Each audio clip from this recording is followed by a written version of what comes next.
I dealt with it pretty clinically. That part of it, I've got that ability to just switch off or go cold.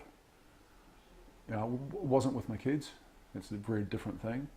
I've got the ability when my kids, we have an argument or we have a disagreement. I've got that ability to wall them as well, and they know that they've pissed me off, and then they kind of.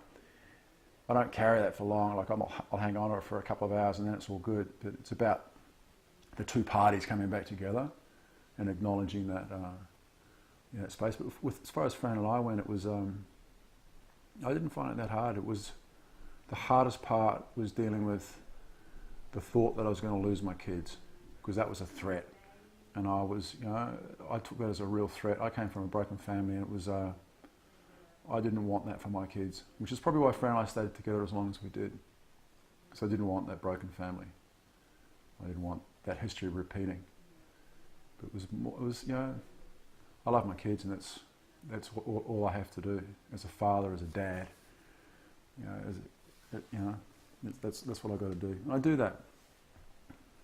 Yeah. Yeah.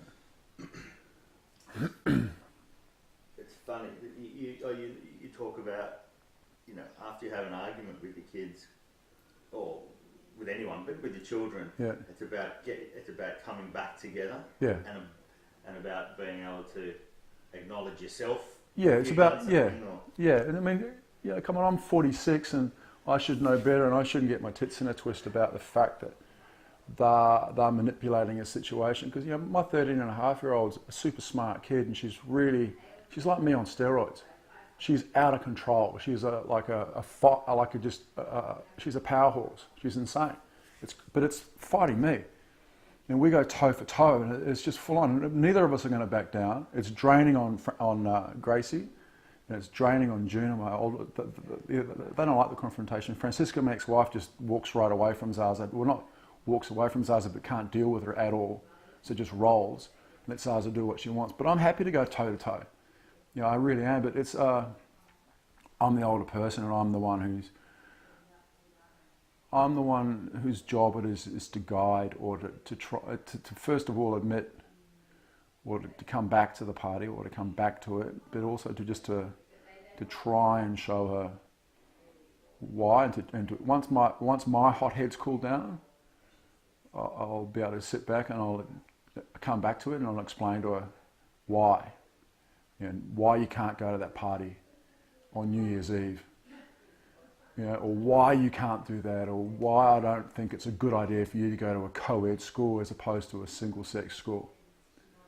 But it takes, I've got a hot head and she's got a hotter head, so it takes a little bit. Not saying that Juna doesn't have a hot head. Juna's as fiery as me, but just she's probably a little bit less confrontational, and probably a little bit. She gets what she wants, but in a much more. She'll work it so that you feel like you're giving it to her, as opposed to it's being taken. Which is just Zaza just takes, just take. There's no give. But it's all right. It's, Yeah, you learn some good lessons about yourself. You do. You really do. Well, you need to ask them, Yeah, you really do. It's really it's full on. I look at both my kids, and they're full of love, and they're very respectful, and they're very polite, but they're both strong characters, and but they're both vulnerable, and they're both it's pretty amazing. But it's the reflections of us.